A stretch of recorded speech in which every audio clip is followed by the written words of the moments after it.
Welcome bank माय YouTube channel. दोस्तों आज हम लोग आए चोटी गुड़ा रायगढ़। यहाँ पर मेला का उत्सव हो रहा है और अलग अलग प्रकार का आपको वीडियो देखने को मिलेगा। और प्रोग्राम की बात किया जाए तो बहुत सारा प्रोग्राम है इस वीडियो में देखेंगे। मेरे चैनल में नए होंगे तो सब्सक्राइब जरूर कर दीजिए।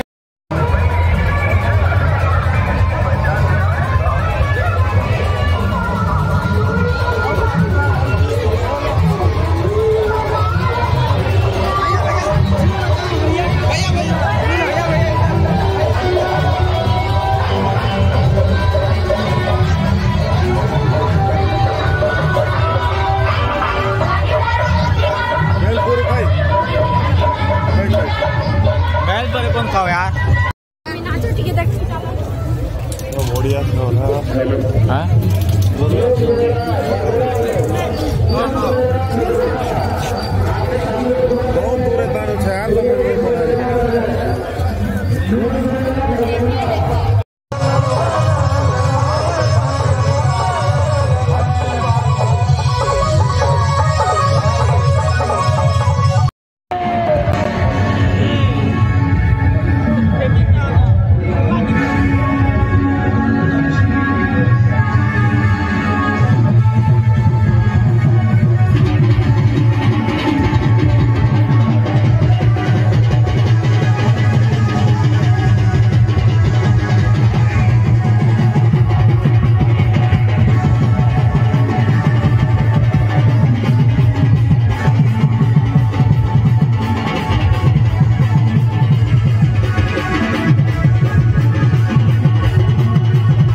कला है चाहिए।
दोस्तों मैं आया था रायगढ़, और रायगढ़ में चोटीगुड़ा यहाँ पर एक प्रोग्राम है, वहाँ का प्रोग्राम हो रहा था नाइट में, और हम लोग आए थे तो रात को 10 से 11 बजे के मध्यम, और हमको हो गया सुबह और जाने का वक्त हो गया है। यहाँ पर कार्यक्रम का पूरा प्रतियोगिता देखे होंगे, अलग अलग प्रकार का नाट्य और प्रोग्राम देखने को मिला होगा, और इसमें फर्स्ट इनाम सेकंड इनाम भी रहता है। जिसके ज़्यादा जहाँ कार्यक्रम होता है उसका जनसंख्या के आधारित पर इनाम दिया जाता है। और यहाँ देखा गया है बहुत ज़्यादा भीड़ है। हम लोग के जो छत्तीसगढ़ में जो हम लोग का सूरजपुर हो गया, आपका अंबिकापुर हो गया, इस एरिया में लगभग कम ही भीड़ रहता है, पर यहाँ सबसे ज़्यादा भीड़ लाखों से ऊपर की जनसंख्या थे। और मेरे चैनल में नए होंगे तो मेरे चैनल को सब्सक्राइब जरूर कर दीजिएगा। और जाने का वक्त हो गया दोस्तों, और साथी लोग नहीं आए हैं तो पीछे हैं, तो मिलते हैं इसी प्रकार नेक्स्ट वीडियो में, तब तक के लिए बाय।